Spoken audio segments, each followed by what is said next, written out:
This cute little girl you see here is Amanda. Amanda is angry. You can see the sulking expression on her face. Why is she angry? She is sulking because her mother keeps telling her what to do and what not to do. Hello everyone, welcome to Chalk and Talk. Today I am going to explain a cute little poem about the cute little girl Amanda. The poem has been written by Robin McMcLean. Robin McMcLean, who is an Australian author and she is known for her children literature.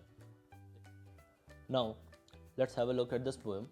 Each stanza of this poem has been divided into two parts, है ना? The first portion presents things which are said by a guardian, जो कि उसकी mummy हो सकती है, and the second portion presents Amanda's imagination. जैसे कि फर्स्ट 4 लाइन्स को यहाँ पर देख लेना और लास्ट के 3 लाइन्स को देख लेना. फर्स्ट 4 लाइन्स में एक गार्जियन के डायलॉग को प्रेजेंट किया गया है, जो उसको बता रही क्या करना है क्या नहीं करना है. और सेकेंड पोर्शन में क्या प्रेजेंट किया गया है, अमेंडा के इमेजिनेशन को, अमेंडाज इमेजिनेशन. तो imagination has been presented in parenthesis. Parenthesis का मतलब क्या होता है, ये जो ब्रैकेट ऐसे करके यूज़ किया जाता है ना, it is called as parenthesis, है ना. इस पोएम में इट हैज़ बिन यूज, जैसे यहाँ पर देखना, this bracket which has been use to present Amanda's imagination. Now don't bite your nails Amanda, don't hunch your shoulders Amanda, stop that slouching and sit up straight Amanda. तो जिस तरह से मना किया जा रहा है उससे एकदम क्लियरली समझ में आ रहा है कि this one has been said by guardian figure, है ना. जो गार्जियन फिगर है वो कौन है ये एग्जैक्टली मेंशन नहीं किया गया, so we are going to assume कि उसकी मम्मी ही होगी. अब देखो, अब इमेजिन करो, मतलब poor Amanda sitting there minding her own business, लेकिन अचानक से फिर क्या होता है कि अब वॉइस इंटरप्ट, है ना, वो शायद उसकी मम्मी होगी, वो इंटरप्ट होता है करती है और वहाँ पर डांटना शुरू हो जाता है कि don't bite your nails Amanda, don't hunch your shoulders Amanda, stop that. देखो, हंच का मतलब क्या होता है ना कि बेंड करके ना, अपने बैक को बेंड करके बैठे रहना. स्लाउचिंग का मतलब होता है लेजी के जैसा बैठे रहना, है ना. Slouching and sit up straight Amanda. तो mother is obviously concern about her posture, है ना. वो लगातार उसे बोल रही है कि अपने पोस्चर को ठीक करके रखने के लिए, है ना. She is hunching a shoulders like a tired camel बोल सकते हो. तो मदर वहाँ पर किस चीज़ को लेकर के कंसर्न है कि उसका पोस्चर कहीं ख़राब नहीं हो जाए अमेंडा का, है ना. और the second portion which is Amanda's imagination, यहाँ पर क्या है देखो, there is a languid emerald sea where the sole inhabitant is me, a mermaid drifting blissfully. मतलब instead of listening Amanda dreams of being a mermaid, है ना. बात को सुनने के लिए ना, मम्मी जो डांट रही है इतना बात, वो सुनने के बजाय अमेंडा क्या कर रही है, she is lost in her imagination. वो अपने आप को, अपने इमेजिनेशन बटन को स्विच ऑन करती है और वो अपने दुनिया में खो गई, है ना. Because she doesn't like listening. जो भी वहाँ पर बोला जा रहा है, जो उसे इतना सारा डांट पड़ रहा है, वो सुनना नहीं चाहती है. Amanda dreams of being a mermaid in a peaceful green sea. अब देखो, एक मरमेड को इस चीज़ के लिए तो बहुत ज़्यादा सोचना नहीं होगा ना कि उसका पोस्चर ख़राब हो जाएगा, स्लाउच करेगी, बेंड करेगी तो उसका पोस्चर ख़राब हो जाएगा. मरमेड अपने दुनिया में बस स्विम कर रही है. तो Amanda wants to be a mermaid, है ना. ड्रिफ्टिंग ब्लिसफुली, ड्रिफ्टिंग ब्लिसफुली का मतलब स्विम करते हुए. तो first portion of this stanza presents a dialogue which is said by guardian, जिसे हम लोग अज्यूम करके चल रहे हैं कि वो गार्जियन कौन है, अमेंडा की मदर है ना. And the second portion presents Amanda's imagination. Imagination को किसके थ्रू प्रेजेंट किया गया है, पैरेंथेसिस में प्रेजेंट किया गया है, और यही स्ट्रक्चर फॉलो किया गया throughout the poem. Now what is the rhyme scheme which has been used here. Rhyme scheme के लिए देखो, the first sentence ends with Amanda, second फिर से अमेंडा, यहाँ पर थोड़ा सा चेंज हो रहा है, यहाँ पर फिर से अमेंडा, मतलब A B A, sea me blissfully, C. So what is the rhyme scheme which has been used in this poem? A, B, A and then triple C. यही rhyme यहाँ पर यूज़ किया गया है throughout the poem. Now, देखो, in the second stanza, the mother, फिर से वहाँ पर वो जो मदर फिगर है, वो जो गार्जियन फिगर है, वो फिर से पहले पोर्शन में क्या करी, अमेंडा को अलग अलग चीज़ें बताना शुरू करी, क्या करना है क्या नहीं करना है, बहुत सारा, मतलब क्वेश्चन पे question. Did you finish your homework Amanda, did you tidy your room Amanda, I thought I told you to clean your shoes Amanda. और अमेंडा ने इसमें से कुछ भी नहीं किया होगा ऑब्वियसली, है ना. मतलब पुअर अमेंडा, तो क्वेश्चन जस्ट कीप्स कमिंग, है ना. सी इज ग्रिल्ड अबाउट और होमवर्क, है ना. उसकी मम्मी एकदम से उसे ग्रिल कर रही है कि होमवर्क हुआ, है ना, जैसे कि वो ब्रेक ले ही नहीं सकती है. Then a room must be spotless, उसके रूम को पूरे उसमें सब कुछ साफ़ होना चाहिए, टाइडी होना चाहिए, इतना सारा. तो you can connect with this girl ना, उस गर्ल के दिमाग में क्या चल रहा है ना, ज़्यादातर बच्चे से कनेक्ट कर सकते हैं कि वो गार्जियन से एकदम से परेशान हो रही है कि इतना क्यों डांट रहे हो, है ना। तो अमेंडा का नेम जो बार बार यहाँ पर रिपीट किया जा रहा है ना in each of the stanza, इससे इसका पर्पस यही है कि जो रीडर है उसको समझ में आना चाहिए, रीडर को ये समझ में आना चाहिए कि अमेंडा परेशान हो रही है ना, वो नैगिंग टाइप उसे फील हो रहा है कि कोई उसे लगातार एकदम से पोक किया जा रहा है, परेशान किया जा रहा है, कभी क्वेश्चन हो रहा है, कभी मना किया जा रहा है, कभी what to do and what not to do, है ना, बस इस चीज़ में वो फंसी हुई है। तो क्योंकि मम्मी उससे पूछ रही कि उसने होमवर्क किया या नहीं किया, उसने अपने रूम को एकदम से क्लीन किया या नहीं किया, तो अमेंडा के पास क्या है, एक स्विच है जिसे वो यूज़ करती है जब भी उसे भागना होता है। लेकिन just because she is a little girl, she can not obviously leave her home, है ना, वो अपने घर से तो नहीं भाग सकती है, तो सी यूजेस हर इमेजिनेशन, अपने इमेजिनेशन को यूज़ करती है और वो अपने दिमाग में ही कहीं और खो जाती है। मतलब whenever she doesn't want to listen what is being told to her, she simply switches on her imagination। जो भी उसे बोला जाता है, अगर वो नहीं सुनने की मर्जी है तो वो क्या करेगी, अपनी इमेजिनेशन को स्विच कर लेती है। देखो, I am an orphan roaming the street, I pattern soft dust with my hushed bare feet, the silence is golden, freedom is sweet। तो Amanda imagines herself as an orphan। देखो, not because she doesn't love her parents, obviously she wants freedom, उसे क्या चाहिए, freedom चाहिए, but because orphans have no one to tell them what to do and what not to do, तो Amanda को ऐसा लगता है कि उनका लाइफ बहुत सही होता होगा, मतलब शी इज़ अ किड, उसे उतना समझ नहीं है। She pictures herself walking barefoot on the street, है ना, अपने दिमाग में क्या इमेजिन कर रही है वो, बेयरफुट एकदम से, ऑर्फेंस देखी होगी ना उसने कहीं पर किसी बच्चे को वैसे घूमते हुए, किसी ऑर्फेन बच्चे को, तो बस वो वही इमेजिन कर रही है। Enjoying the peace with no one nagging her about her homework, है ना, एक ऑर्फेन बच्चे जो है ना उनका लाइफ कैसा रहता है, बहुत अच्छा रहता है अकॉर्डिंग टू अमेंडा। उनको कोई होमवर्क के लिए परेशान नहीं करेगा, nobody would ever ask them to tidy their room, nobody would ever ask them to clean their shoes, क्योंकि जूता तो है ही नहीं, तो फिर टेंशन किस बात की, है ना।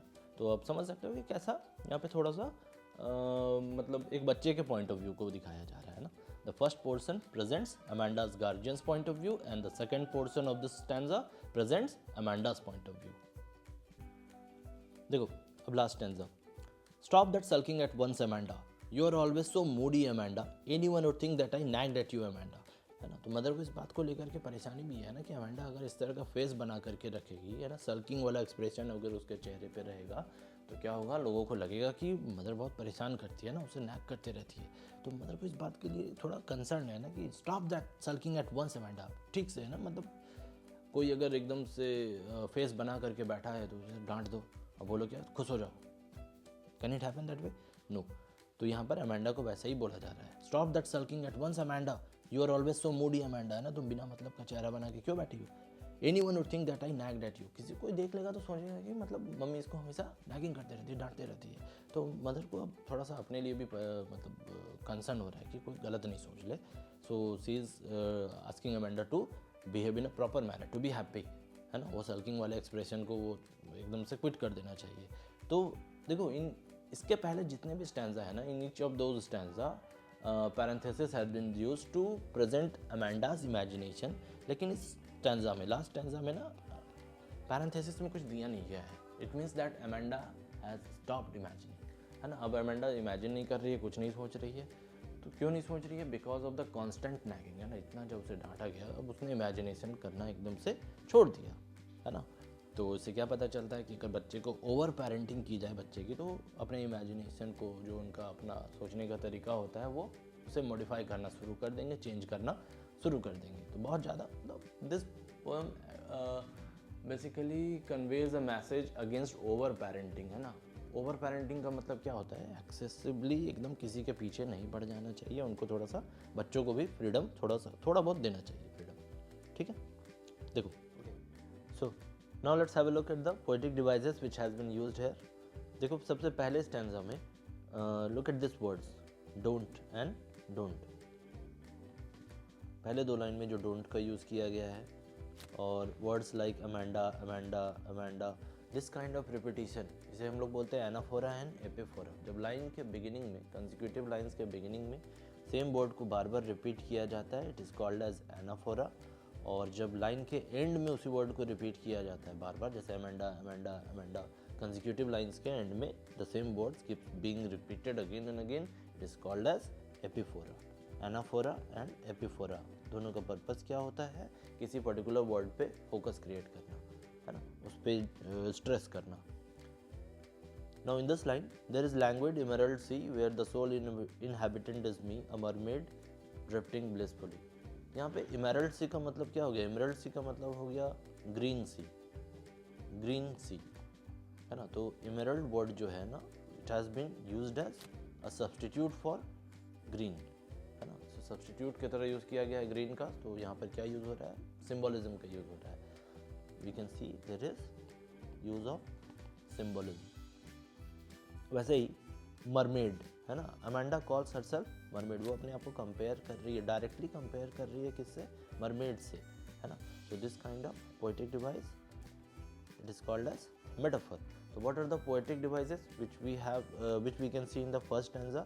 सबसे पहले anaphora, epiphora, symbolism and metaphor, these are the 4 poetic devices which we can notice in the first stanza. ठीक है, सबसे पहला anaphora, second one epiphora, third one symbolism, and the fourth one is metaphor. These are the 4 poetic devices.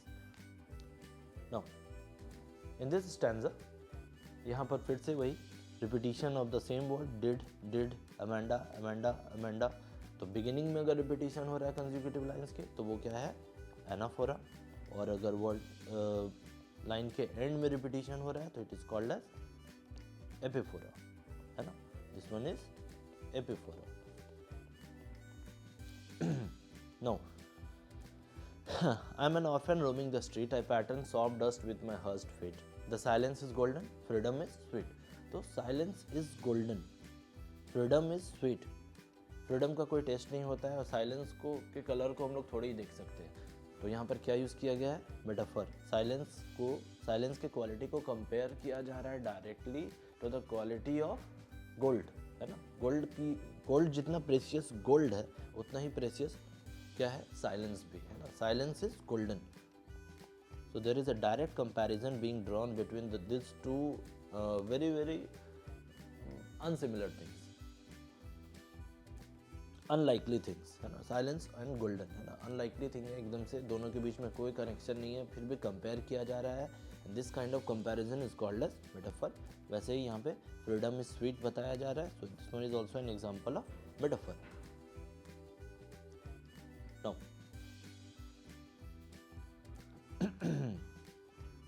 I am Rapunzel, है ना। Amanda is not Rapunzel but she calls herself Rapunzel. वो खुद को directly compare कर रही है किससे, रैपेंजल से। तो दिस वन इज, यहाँ पे 2 पोएटिक डिवाइस का यूज़ हो गया। एक पहला तो metaphor because she calls herself Rapunzel, और दूसरा हो गया एल्यूजन। एल्यूजन क्या होता है कि सपोज किसी एक लिटरेरी फिगर को यूज़ किया जाता है, लिटरेरी कैरेक्टर को या फिर लिटरेरी रेफरेंस को यूज़ किया जाता है समथिंग। जैसे रैपेंजल का जो कैरेक्टर है ना वो एक अलग स्टोरी का पार्ट है, लेकिन यूज़ कहाँ किया जा रहा है, अमेंडा पोएम में। So there is a different literary character being used in this poem. तो it's an example of allusion. Allusion क्या होता है, एक रेफरेंस, है ना। Allusion is basically a reference taken from a different literature, है ना, some other literature, form of literature, allusion. तो यहाँ पर this is the 5th poetic device which we can see. The last stanza,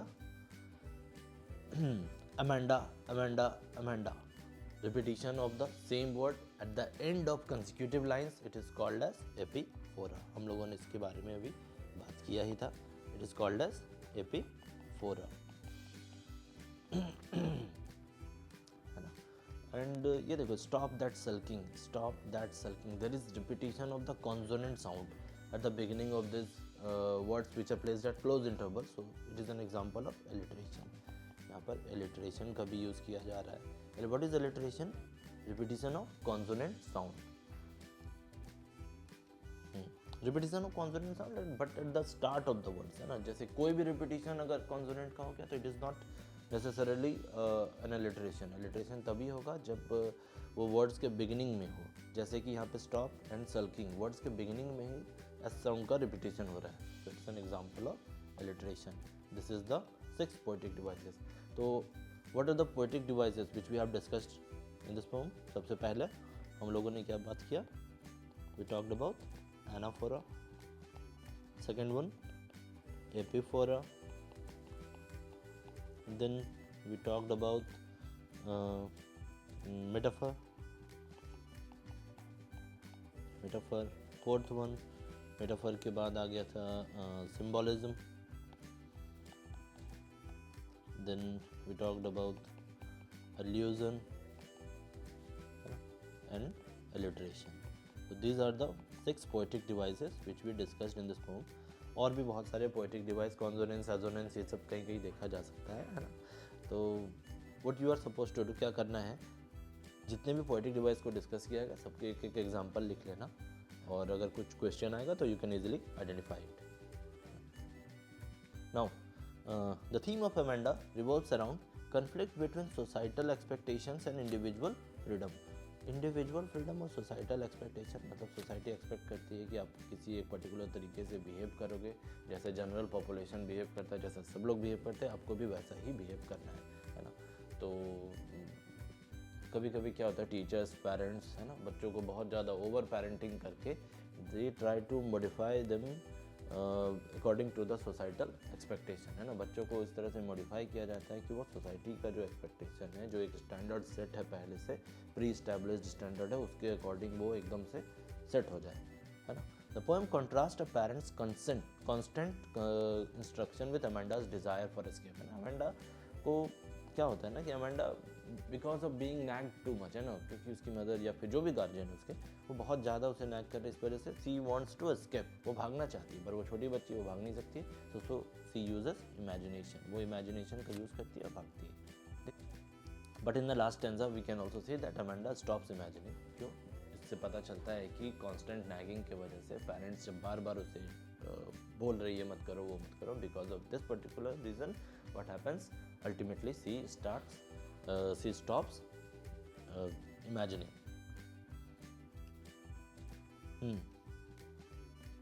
autonomy, देखो, conformity, between conformity and the longing for. Conformity मतलब conform करना, मतलब होता है किसी चीज़ को मानना, जो सोसाइटल एक्सपेक्टेशन है ना, सोसाइटल एक्सपेक्टेशन है उसे मानना, उसके अकॉर्डिंग खुद को डालने की कोशिश करना.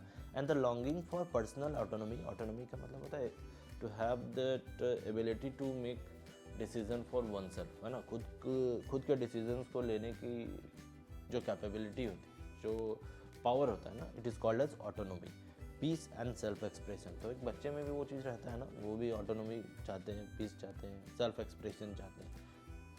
सेल्फ एक्सप्रेशन के लिए Amanda uses imagination. So these are the themes which has been discussed. मतलब basically this poem is against over parenting. ऐसा नहीं है कि बच्चे को एकदम से फ्री छोड़ देना चाहिए कि कुछ भी करो, लेकिन ओवर पेरेंटिंग से भी उसे प्रॉब्लम हो सकता है. देखो नाउ वोकेबुलरी में जो भी वर्ड मीनिंग्स दिया गया है ना, you can use it in your notes. इसे अपने कॉपी वगैरह में लिखना, प्रॉपर नोट्स बनाना, एग्जाम के पहले एक बार रिवाइज कर सकते हो. And then there is this summary. We have already discussed the entire poem, तो समरी को भी अपने नोट्स में यूज़ करना. Short answer type questions are suppose to be answered in maximum 40 to 50 words, है ना. 40-50 वर्ड्स से ज़्यादा एक्सीड मत करना. 3 मार्क्स का क्वेश्चन आता है इसमें, इससे ज़्यादा लिखोगे तो it will be waste of time. These are some more short answer type questions. Use it in your notes. Long answer type question को कितने वर्ड्स में लिखना होता है? 100 to 120 words.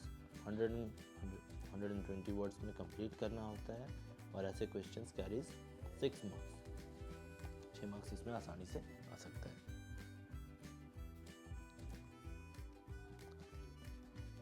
Use this answers, और अपने नोट कॉपी में chapter से रिलेटेड जो भी कुछ होगा इसमें यूज़ करना. You can use it as a hint as well. Hint की तरह यूज़ करो. Try to answer the questions in your own words. इससे अपना खुद का लैंग्वेज डेवलप होगा. So this is all about the poem Amanda. In the next video, we'll talk about a new chapter. Thank you everyone.